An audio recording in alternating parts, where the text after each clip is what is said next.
Graça e paz. Seja bem-vindo ao canal O Poder da Proclamação. Assim também ocorre com a palavra que sai da minha boca. Ela não voltará para mim vazia, mas fará o que desejo e atingirá o propósito para o qual a enviei. A palavra de Deus, ela nunca volta vazia. Isaías 55, 11. E este evangelho do reino será pregado em todo o mundo como testemunho a todas as nações. Então virá o fim. Mateus 24, 14. Ele nos capacitou para sermos ministros de uma nova aliança, não da letra, mas do Espírito. Porque a letra mata, mas o Espírito vivifica. 2 Coríntios 3, 6. E vi o céu aberto, e eis um cavalo branco, e o que estava sentado sobre ele chama-se Fiel e Verdadeiro, e julga e peleja com justiça. Apocalipse 19, 11. E a última palavra que Jesus disse através da visão de João no Apocalipse: aquele que testifica estas coisas diz: certamente cedo venho. Amém. Ora vem Senhor Jesus. Audiolivro Vivo ou Morto, de J.C. Ryle. Estamos espiritualmente mortos por natureza. Ele vos deu vida, estando vós mortos nos vossos delitos e pecados. Efésios 2:1. A questão que dá título a este livro merece 1000 reflexões. Convido todos os leitores deste volume a examiná-la cuidadosamente e ponderá-la bem. Sonde seu próprio coração e não abandone este livro sem uma solene autoindagação. Você está entre os vivos ou entre os mortos? Ouça-me enquanto eu tento ajudá-lo na resposta. Dê-me sua atenção enquanto eu desdobro este assunto e mostro a você o que Deus disse sobre isso nas Escrituras. Se digo coisas duras, não é porque não te amo. Escrevo como faço, porque desejo sua salvação. O seu melhor amigo lhe diz a maior verdade. Primeiro, deixe-me dizer o que todos nós somos por natureza. Estamos espiritualmente mortos. Mortos é uma palavra forte, mas não é de minha própria fabricação ou invenção. Eu não escolhi tal palavra. O Espírito Santo ensinou Paulo a escrever sobre os Efésios. Ele vos deu vida, estando vós mortos nos vossos delitos e pecados. O Senhor Jesus Cristo fez uso disso na parábola do filho pródigo. Este meu filho estava morto e reviveu. Lucas 15, 24, 32. Você lerá também na primeira epístola a Timóteo, aquela, entretanto, a que se entrega aos prazeres, mesmo viva, está morta. 1 Timóteo 5, 6. Por acaso um homem mortal poderá ser mais sábio do que a Bíblia? Não devo tomar cuidado para falar o que encontro na Bíblia, nem menos nem mais. Está morto é uma afirmação terrível. E o homem não está disposto a receber e concordar com tal afirmação. Ele não gosta de confirmar que toda a extensão de sua alma está doente. Ele fecha os olhos para a quantidade real de seu perigo. Muitos nos permitirão dizer que, naturalmente, a maioria das pessoas não é exatamente o que deveriam ser, pois são instáveis, são selvagens e não são suficientemente sérias. Mas mortos? Oh, não devemos mencionar tal palavra. É ir longe demais dizer isso. A ideia é uma pedra de tropeço e uma pedra de ofensa. Essa é a razão pela qual não somos melhores, porque nossa doença não é perfeitamente conhecida. Essa é a razão pela qual não somos melhores, porque não sabemos o quanto somos ruins. Sermões de Ussher, pregados em Oxford, 1650. A única questão é: o que está escrito? O que diz o Senhor? Os pensamentos de Deus não são os pensamentos do homem. Deus diz de cada pessoa viva que não é um cristão genuíno e decidido, seja ele rico ou pobre, velho ou jovem. você está espiritualmente morto. Nisto, como em tudo mais, as palavras de Deus estão corretas. Nada poderia ser mais correto, nada mais preciso, nada mais fiel, nada mais verdadeiro. Fique um pouco e deixe-me raciocinar sobre isso com você. Venha e veja. O que você teria dito se tivesse visto José chorando por seu pai Jacó? José se lançou sobre o rosto de seu pai e chorou sobre ele e o beijou. Gênesis 51. Mas não houve resposta ao seu afeto. Tudo naquele semblante envelhecido estava imóvel e silencioso.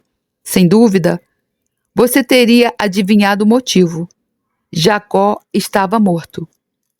O que você teria dito se tivesse ouvido o levita falando com sua esposa quando a encontrou deitada diante da porta de Gibeá? Levante-te, disse ele, e vamos. Porém, ela não respondeu. Suas palavras foram jogadas fora. Lá estava ela, imóvel, rígida e fria. Você sabe a causa. Ela estava morta. O que você pensaria se tivesse visto a Amalequita despojando Saul de seus ornamentos reais no monte Giboa? Ele tirou dele a coroa que estava em sua cabeça e o bracelete que estava em seu braço. 2 Samuel 1:10. Não houve resistência. Nenhum músculo se moveu naquele rosto orgulhoso. Nenhum dedo foi levantado para impedi-lo. Por quê? Porque Saul estava morto. O que você teria pensado se tivesse encontrado o filho da viúva no portão de Naim, deitado em um caixão, envolto em panos de sepultura, seguido por sua mãe chorando, levando-o lentamente para enterrá-lo? Lucas 7:12. Sem dúvida, teria ficado tudo claro para você. Não precisaria de explicação. O jovem estava morto. Agora eu digo que esta é apenas a condição de todo homem por natureza quando o assunto em questão é a sua alma. Esse é apenas o estado da grande maioria das pessoas ao nosso redor em coisas espirituais. Deus os chama continuamente, por misericórdias, por aflições, por meio de ministros, por meio de sua palavra, mas eles não ouvem sua voz. O Senhor Jesus Cristo clama por eles, suplica a eles, envia-lhes convites graciosos, bate à porta de seus corações, mas eles não se atentam para isso. A coroa e a glória de seu ser, aquela joia preciosa, sua alma imortal, está sendo apreendida e saqueada, e eles estão totalmente despreocupados. O diabo os está levando, dia após dia, pelo caminho largo que leva à destruição. E eles permitem que eles os façam seus cativos sem luta. Isso está acontecendo em todos os lugares ao nosso redor, entre todas as classes, em toda a extensão da terra. Você sabe disso em sua consciência enquanto lê este livro? Você certamente está ciente dessa realidade. Você não pode negar isso. Todos nós estamos mortos espiritualmente por natureza. Sim. Quando o coração de um homem está frio e despreocupado com a religião, quando suas mãos nunca estão empregadas na obra de Deus, quando seus pés não estão familiarizados com o caminho de Deus, quando sua língua raramente ou nunca é usada em oração e louvor, quando seus ouvidos estão surdos à voz do Cristo no Evangelho, quando seus olhos estão cegos para a beleza do reino dos céus, quando sua mente está cheia do mundo e não tem espaço para as coisas espirituais, então, quando essas marcas são encontradas em um homem, a palavra morto é a palavra certa para usar sobre ele. Podemos não gostar disso. Podemos fechar os olhos tanto para os fatos do mundo quanto para os versículos da palavra de Deus. Mas a verdade de Deus deve ser dita, e retê-la pode causar um dano irreparável.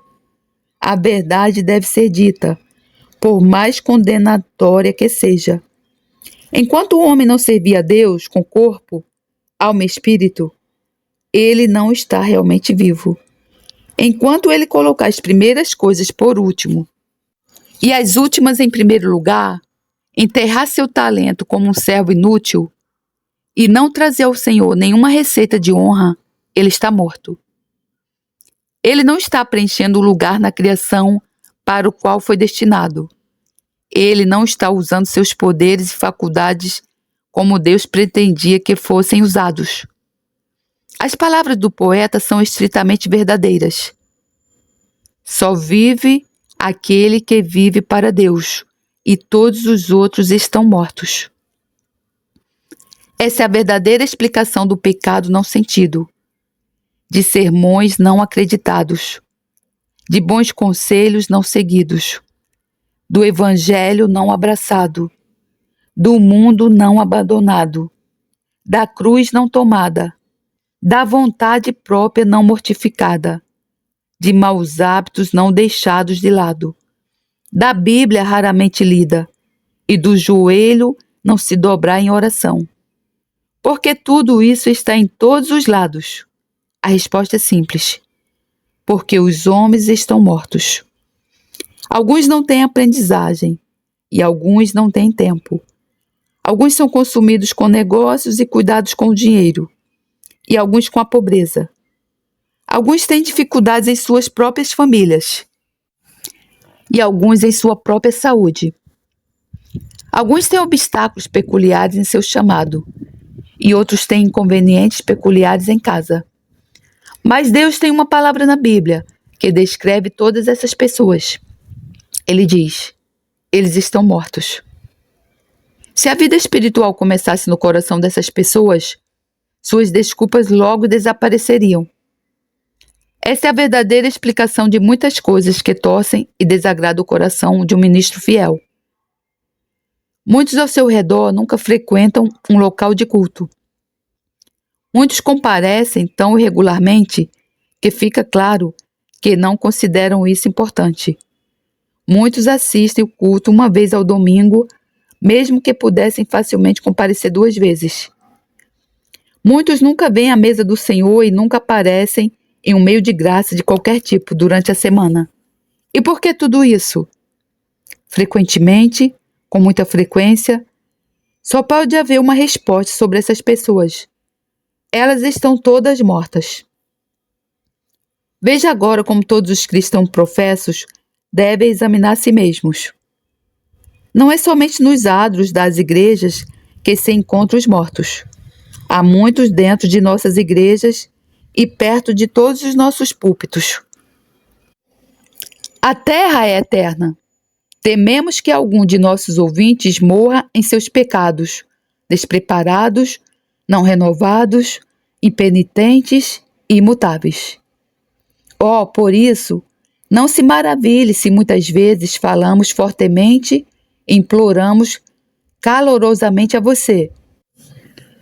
Não ousamos dar-lhe títulos lisonjeiros, diverti-lo com ninharias, dizer coisas suaves e gritar: paz, paz, quando a vida e a morte estão em jogo. A praga está entre vocês. Sentimos que estamos entre os vivos e os mortos. Devemos e usaremos muita ousadia no falar. Se a trombeta der som incerto, quem se preparará para a batalha? 2 Coríntios 3:12, 1 Coríntios 14:8. Devemos ser vivificados espiritualmente. Deixe-me dizer-lhe, em segundo lugar, o que todo homem precisa para ser salvo. Ele deve ser vivificado espiritualmente. A vida é o mais poderoso de todos os bens. Ser vivificado é a mais poderosa de todas as mudanças. E nenhuma mudança, aquém disso, servirá para preparar a alma do homem para o céu. Sim. Não é um pouco de reparação e alteração, um pouco de limpeza e purificação, um pouco de pintura e remendos, um pouco de cal e envernizamento que é necessário. É a introdução de algo totalmente novo, o plantio dentro de nós de uma nova natureza, um novo ser, um novo princípio, uma nova mente. Somente isso, e nada menos que isso, atenderá às necessidades da alma do homem.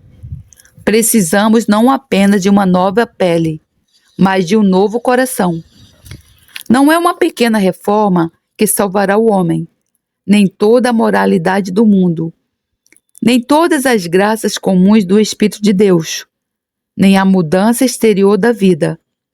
Tais coisas não funcionarão a menos que sejamos vivificados e tenhamos uma nova vida forjada em nós. Usher. Cortar um bloco de mármore da pedreira e esculpi-lo em uma estátua nobre, transformar um deserto em um jardim de flores, derreter um pedaço de pedra de ferro e transformá-lo em molas de relógio, todas essas coisas são mudanças poderosas. No entanto, todos eles ficam aquém da mudança que todo filho de Adão requer, pois essas coisas são apenas a mesma coisa em uma nova forma, e a mesma substância em uma nova forma. Mas o homem requer um enxerto daquilo que ele não tinha antes. Ele precisa de uma mudança tão grande quanto uma ressurreição dos mortos. Ele deve se tornar uma nova criatura. As coisas antigas já passaram. Eis que tudo se fez novo. 2 Coríntios 5,17. Ele deve nascer de novo, nascer de cima, nascer de Deus. O nascimento natural nem é nem um pouco mais necessário para a vida do corpo do que o nascimento espiritual para a vida da alma. João 3,3. Eu sei bem que essa é uma palavra difícil. Eu sei que as crianças desse mundo não gostam de ouvir que devem nascer de novo. Isso pica suas consciências, faz com que eles sintam que estão mais longe do céu do que eles estão dispostos a permitir. Parece uma porta estreita na qual eles ainda não se curvaram para entrar, e eles ficariam felizes em alargar a porta. Mas não me atrevo a ceder por sujeição a esse assunto. Eu não vou alimentar uma ilusão e dizer às pessoas que elas só precisam se arrepender um pouco e estimular um dom que elas têm dentro delas, a fim de se tornarem verdadeiros cristãos. Não ouso usar outra linguagem que não seja da Bíblia, e eu digo: nas palavras que foram escritas para nosso aprendizado, todos nós precisamos nascer de novo. Todos nós estamos naturalmente mortos e devemos ser vivificados.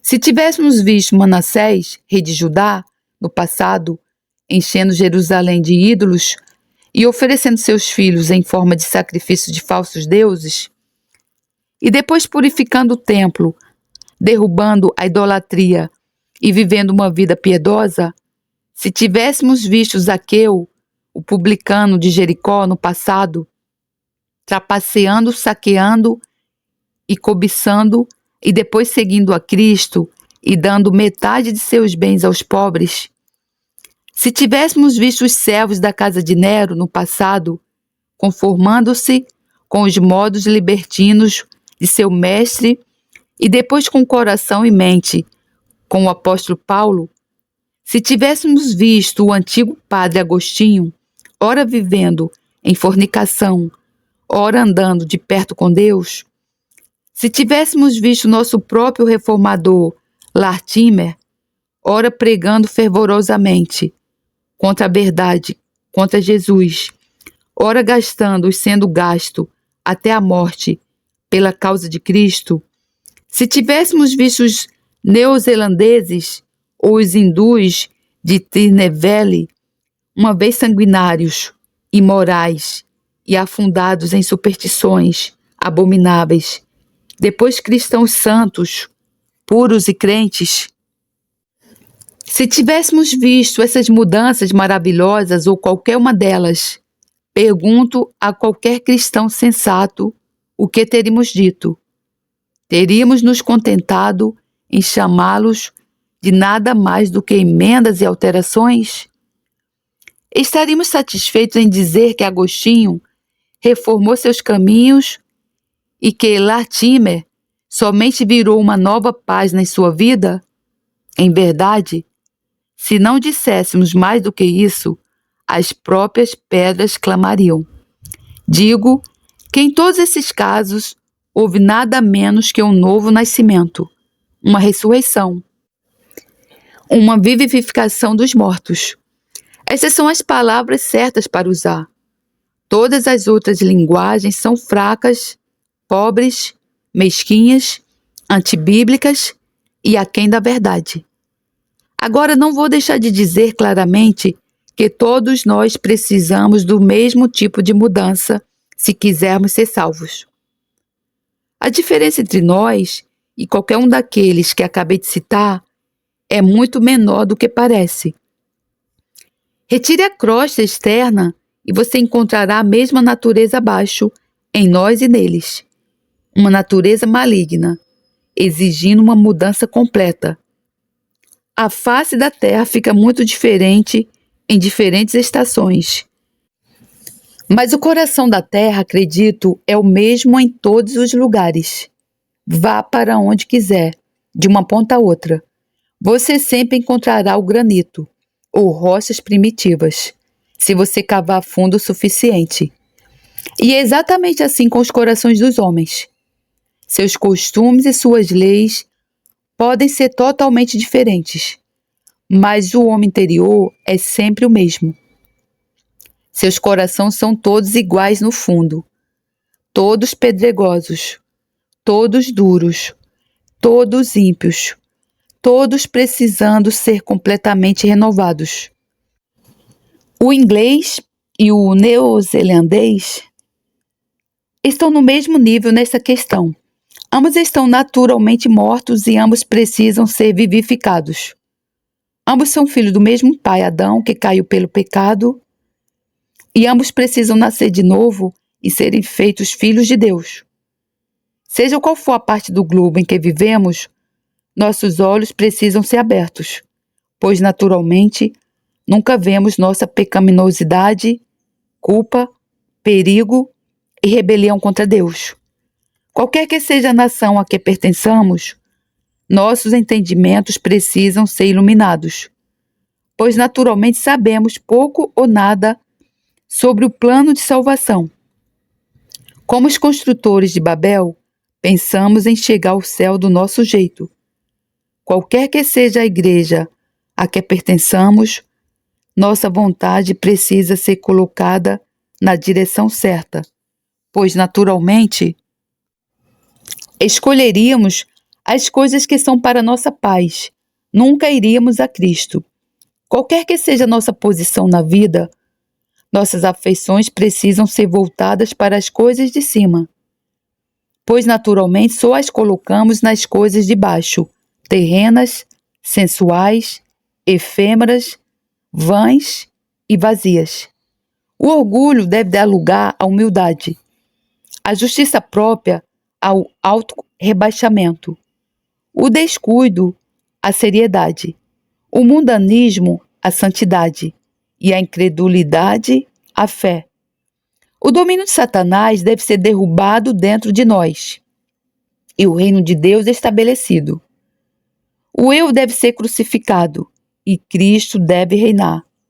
Até que essas coisas aconteçam, estamos mortos como pedras. Quando essas coisas começarem a acontecer, e não até então estaremos espiritualmente vivos. O entendimento do homem está tão obscurecido que ele não pode ver nada de Deus em Deus, nada de santidade na santidade, nada de bem no bem, nada de mal no mal, nem nada de pecaminosidade no pecado. Não, está tão escuro que ele vê o bem no mal e o mal no bem, a felicidade no pecado e a miséria na santidade. Berrígide.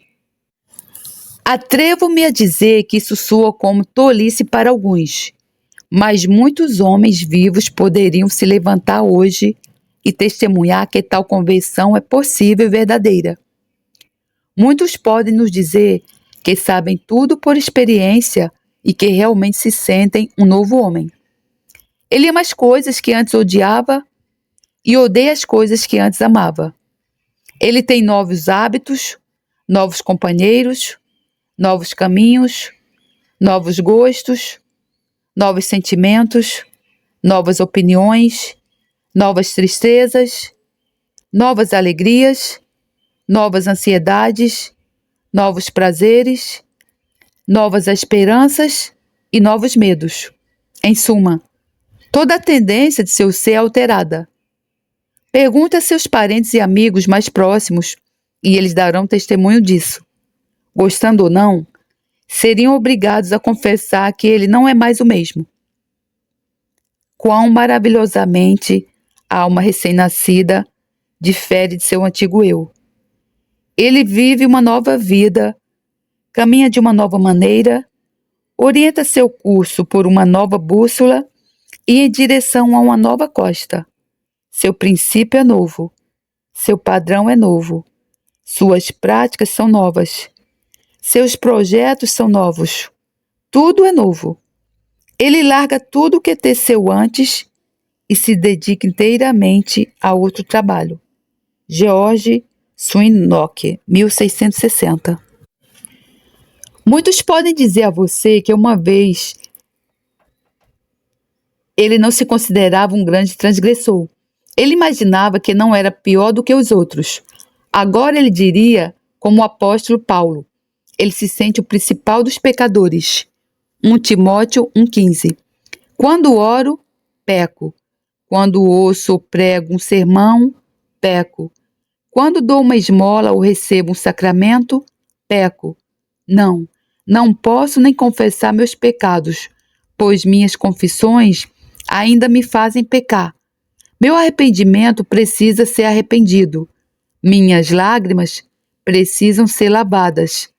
E a própria lavagem de minhas lágrimas ainda precisa ser lavada novamente com o sangue do meu Redentor.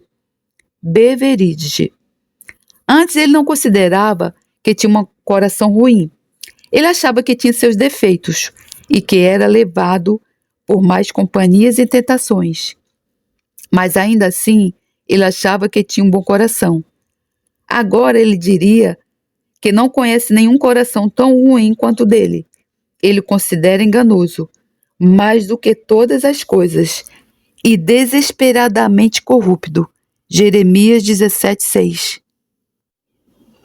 Ele não achava que era uma questão muito difícil chegar ao céu. Ele pensava que tinha apenas que se arrepender, fazer algumas orações e fazer o que pudesse, e Cristo compensaria o que estava faltando. Agora ele acredita que o caminho é estreito e poucos o encontram. Ele está convencido de que nunca poderia ter feito as pazes com Deus. Ele está convencido de que nada além do sangue de Cristo pode lavar seus pecados. Sua única esperança é ser justificado pela fé, independentemente das obras da lei. Romanos 3:28. Antes ele não podia ver beleza e excelência no Senhor Jesus Cristo. Ele não conseguia entender por que alguns ministros falavam tanto sobre ele. Agora ele lhe diria que ele é uma pérola de valor inestimável, o principal entre 10.000, seu redentor, seu advogado, seu sacerdote, seu rei, seu médico, seu pastor, seu amigo, seu tudo. Antes ele pensava levianamente sobre o pecado. Ele não podia ver a necessidade de ser tão específico sobre isso. Ele não podia pensar que as palavras, pensamentos e ações de um homem fossem de tal importância e exigissem tal vigilância. Agora, ele lhe diria que o pecado é uma coisa abominável que ele odeia. Que o pecado é a tristeza e o fardo de sua vida. Ele deseja ser mais santo. Ele pode entender completamente o desejo de Unterfield. Eu quero ir para onde eu mesmo não pecarei, nem verei outros pecarem mais. Estou farto de tudo o que faço e fico espantado com o fato de o Redentor continuar a me servir e me abençoar. Certamente sou mais tolo do que qualquer homem. Ninguém recebe tanto e faz tão pouco. Winterfield Letters.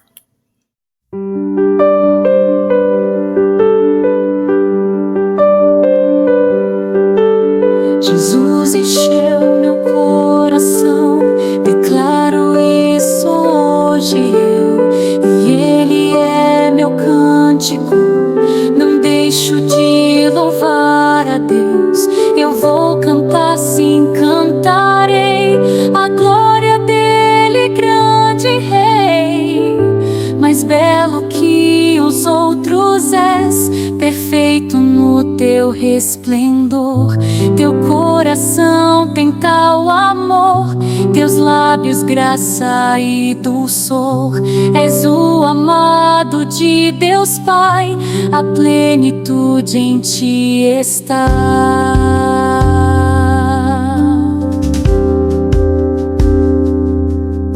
Jesus encheu meu coração, declaro isso hoje e Ele é meu cântico.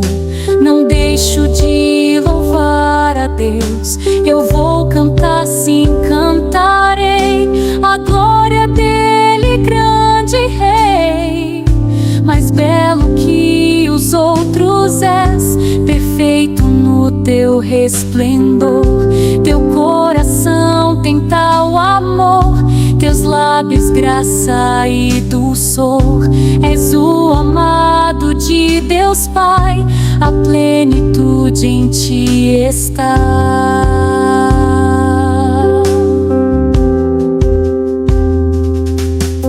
Jesus encheu meu coração, declaro isso hoje e Ele é meu cântico. Não deixo de louvar a Deus, eu vou cantar, sim, cantarei a glória dele, grande Rei. Mais belo que os outros és, perfeito no teu resplendor. Teu coração tem tal amor, teus lábios graça e dulçor. És o amado de Deus Pai, a plenitude em ti está.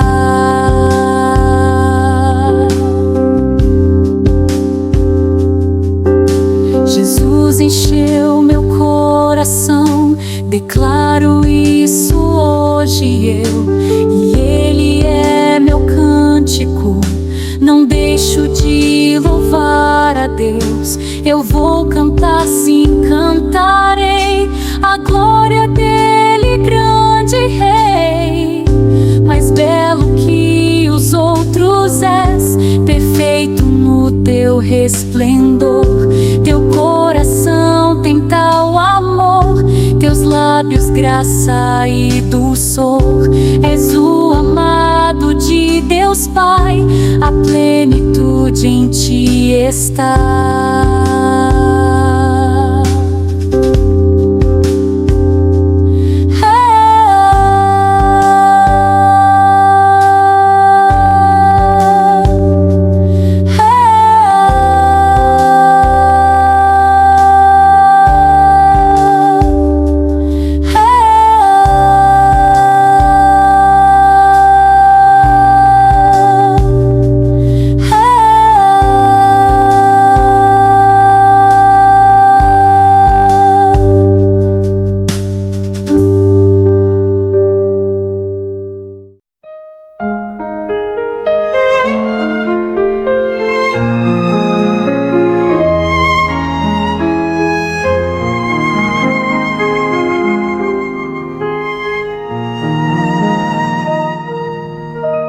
És meu Salvador, quão doce isso é. Teu nome vou cantar, louvar-te, pois meu és. Meu,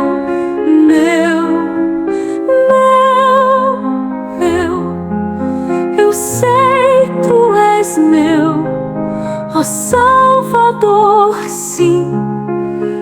Eu sei que és meu, por todos tens amor, pecador. Por isso te amei, ao ver o teu doçor.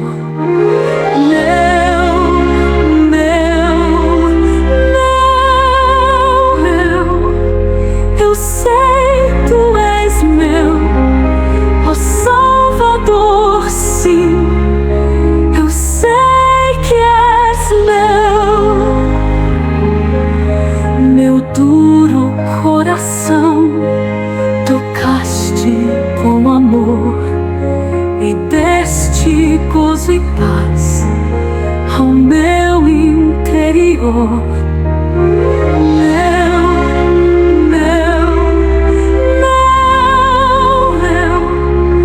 Eu sei tu és meu, ó Salvador, sim.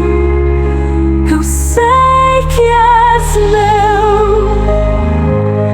Sim, eu te louvarei, direi que tu és meu. Não posso duvidar, pois sei que eu sou teu.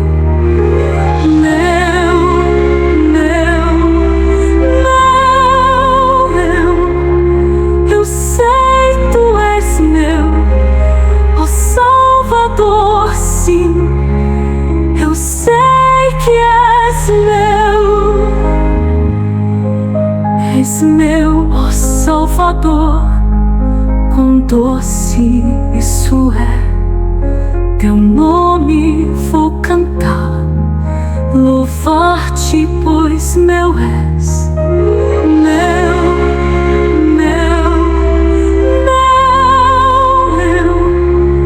Eu sei tu és meu, ó Salvador, sim.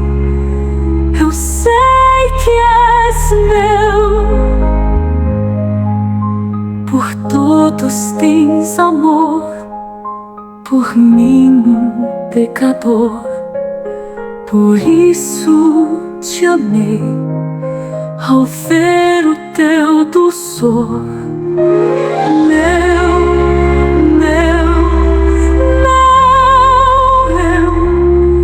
Eu sei tu és meu, ó Salvador, sim. Eu sei que és